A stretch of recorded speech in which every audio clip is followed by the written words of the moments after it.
this is Reverend Don Lewis, and welcome to another week of Living the Wiccan Life. This week, roving reporter Ed the Pagan comes to us from the annual Festival of the Dead, Psychic Fair and Witchcraft Expo in Salem, Massachusetts.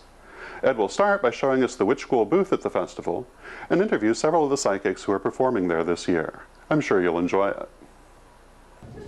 Hi everybody, it's now like 6 o'clock on our first day, and this has been interesting so far. Quiet, as you can see, all the psychics are kind of busy. There's like 4 or 5 of them here, and I've been working on the booth all day, doing a lot of folding and a lot of everything else, and let me go ahead and show it to you. As you can see, we have more of our items. There's our little setup for our witches books, for the Omnibus, which just won an award from the New Age Retailer for Best of Show. And then, of course, we got Don's videotapes, his books, his audio tapes, the whole collection. And then some of the new products that we were producing. We haven't got the poppet kits here yet because we're still waiting for our sewing kits to come in. It's taken so long. And then, of course, our literature and some extra books. Anytime you start an event like this, like the annual Psychic Fair, and try to set up a booth at a distance from our precious little town of Rossville, which has been nicknamed lately Witchville, from Witchville to the Witch City in Salem, Massachusetts, it's tough. We're at 176 Essex Street, Museum Place Mall. Hi, Gail. Hi. And she's that runs the front desk. If you're in Salem, Massachusetts, come and check us out at the annual Psychic Fair and Witchcraft Expo at Museum Place Mall. We're at the Festival of the Dead. And for the record, just your name? Sure. My name is Reagh Greenleaf Jr. And you're out here at the Festival of the Dead as one of the working psychics? That's right.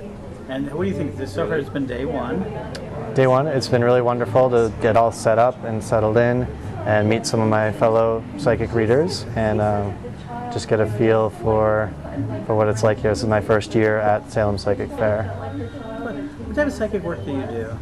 I generally do tarot readings and rune readings, and there are a lot of other areas of work that come into that, picking up spirit guides or working astrology or other systems into the readings. So.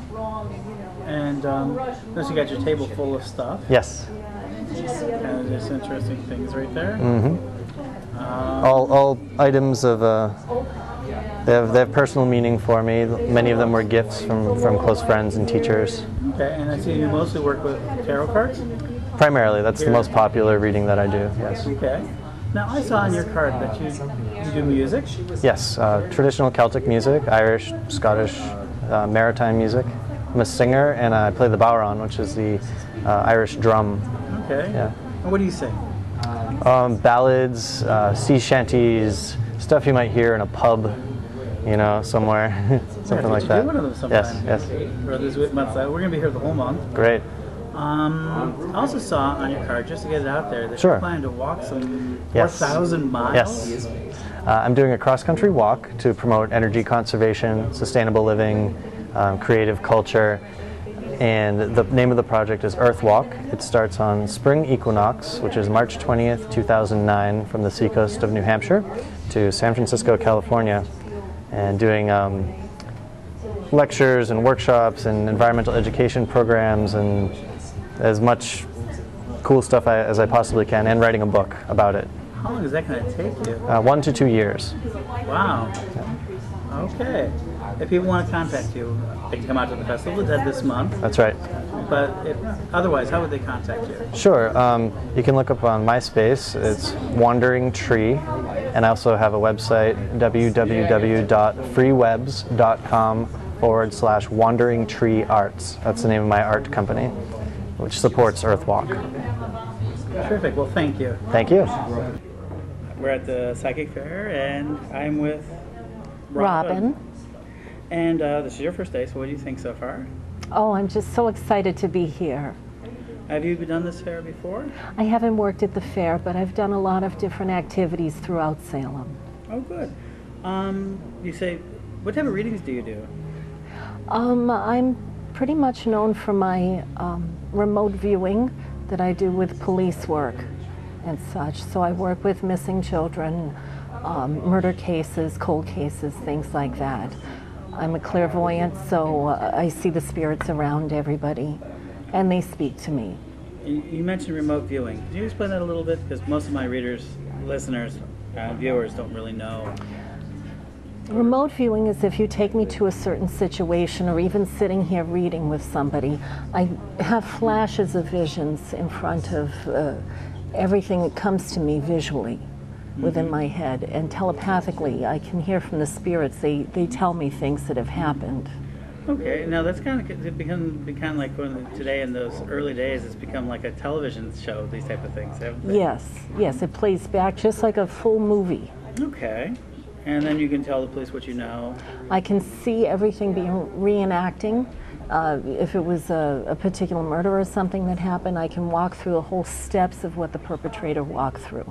That must be both very exciting and very disturbing at times. It's very difficult sometimes, very emotional. And then what do you do here? What are you going to do for people here? And now with the readings, I do that as well. I can tell a lot that's maybe flashbacks of things within their childhood and their past that maybe they're trying to deal with now and overcome. And I can also see things into the future, that the spirits talk to me and they tell me things and show me things. Wow, that's fascinating. I incorporate the cards and reading the palms and such, but it's just a tool to kind of pull in that energy that comes to me. So the art really comes from within you, and Yes. not so much from the outside. It's just a tool. Okay. Most people don't understand that that's how a lot of readers work, from I've come to understand. Any advice for anybody who does seem to have, who wants to pursue this thing? Because there's been shows like Medium, and there's been a lot of these sort of police shows that have been on lately. Well, I believe this lies within everybody, and I tell everyone to keep an open mind. Don't be put off because there's very negative connotations that come with it, and people are afraid to admit that they may have this type of ability within them. And I encourage them to study about it, go to wonderful trainings like your school in particular, and just read everything they possibly can, speak to people like us that do this in the field, and develop it. Now, for the next month, you're going to be here. Yes. But how would people contact you outside of, coming down here this month and visiting you here? Well, I have a radio show that's called Lights Out Radio Show, and that's also .com, so you can look that up right on the internet. That's where we are. Well, thank you very much. Thank you. I hope that you enjoyed part 1 of our episode and that you'll join us again in part 2 as roving reporter Ed the Pagan interviews more personalities at the Festival of the Dead Psychic Fair and Witchcraft Expo in Salem, Massachusetts.